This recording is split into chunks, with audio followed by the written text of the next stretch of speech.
Assalamualaikum warahmatullahi wabarakatuh.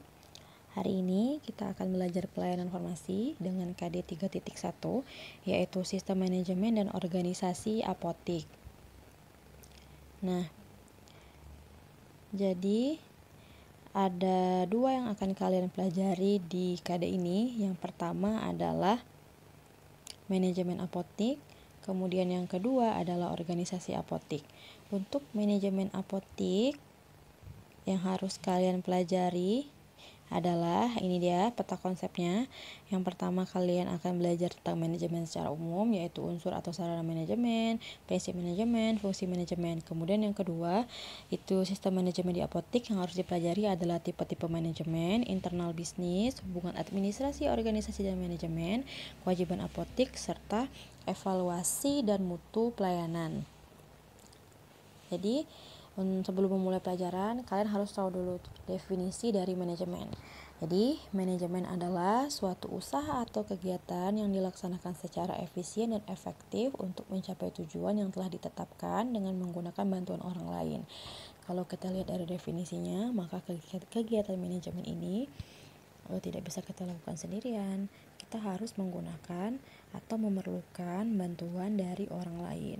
Nah, agar kegiatan manajemen ini dapat dilaksanakan dengan baik, maka kita butuh sarana atau unsur atau alat-alat dari manajemen itu sendiri.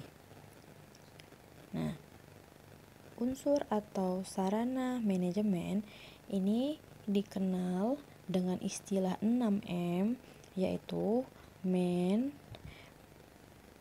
money, material, metode, mesin, dan juga market. Nah, Ibu akan menjelaskan satu persatu dari ini ya.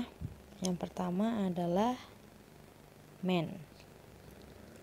Man di sini artinya adalah manusia. Nah, manusia atau man atau orang merupakan sarana yang paling penting dari kegiatan manajemen. Kenapa? Karena manusia ini dapat bertindak sebagai subjek dan dapat bertindak sebagai objek. Maksudnya adalah manusia bertindak sebagai subjek berarti dia adalah penggerak atau motivator ataupun dinamisator. Maksudnya adalah manusia sebagai subjek itu maksudnya adalah dialah yang memulai suatu tindakan, dialah yang memulai suatu usaha. Nah, seperti itu. Jadi diibaratkan sebagai mesin nih. Kalau manusia sebagai subjek, ia kalau diibaratkan sebagai mesin, maka dia yang berfungsi sebagai generator atau dia adalah generator dari mesin tersebut. Nah, kalau misalkan manusia sebagai objek, maka dia adalah yang dapat diatur atau dapat digerakkan. Tuh seperti itu. Jadi kalau manusia sebagai subjek tadi adalah dia adalah sebagai penggerak atau dia yang memulai suatu tindakan. Jadi misalkan kegiatan manajemen di perkantoran, maka si subjek ini adalah dia yang mengatur atau pimpinannya. Kalau objek tadi dia yang diatur atau karyawannya, seperti itu. Nah, kemudian yang kedua adalah money atau uang. Apabila man atau orang tadi berfungsi sebagai subjek yang telah mengatur dan menentukan tujuan organisasi, maka giliran selanjutnya yang diperlukan dalam kegiatan manajemen adalah uang atau money sebagai sarana utama untuk mencapai tujuan. Karena dengan uang, maka kita dapat membiayai tenaga kerja, kemudian dapat membeli alat dan bahan untuk memulai suatu usaha, kemudian bisa digunakan untuk membiayai promosi, untuk mempromosikan usaha kita. Nah, kemudian setelah uang ini tersedia, maka kita harus menyediakan material. Nah, material ini adalah bahan.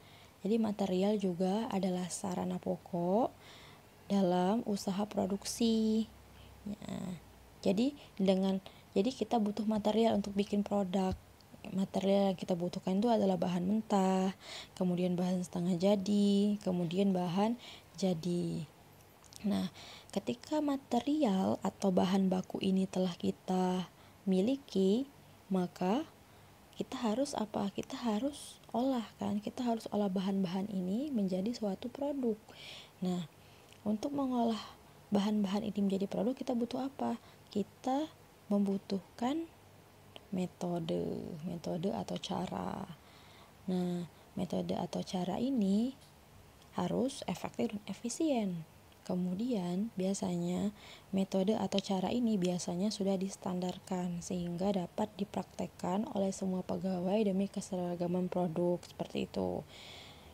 Nah, kemudian kita sudah punya material, kita sudah punya cara untuk membuat bahan baku, maka kita perlu apa lagi? Kita perlu mesin. Mesin ini juga penting untuk apa pentingnya tadi? Untuk mempercepat proses produksi, untuk memperlancar proses penyelesaian pekerjaan, terus juga untuk melipat gandakan hasil produksi seperti itu. Nah, kemudian kita sudah punya produknya sudah jadi. Apalagi yang kita butuhkan agar kegiatan manajemen kita tercapai? Kita butuh market atau pasar. Jadi semua produk-produk yang telah kita buat, kita jual ke pasar, kita jual produk itu ke market, kemudian konsumen bisa tahu, oh ini produknya, oh ini loh produknya SMK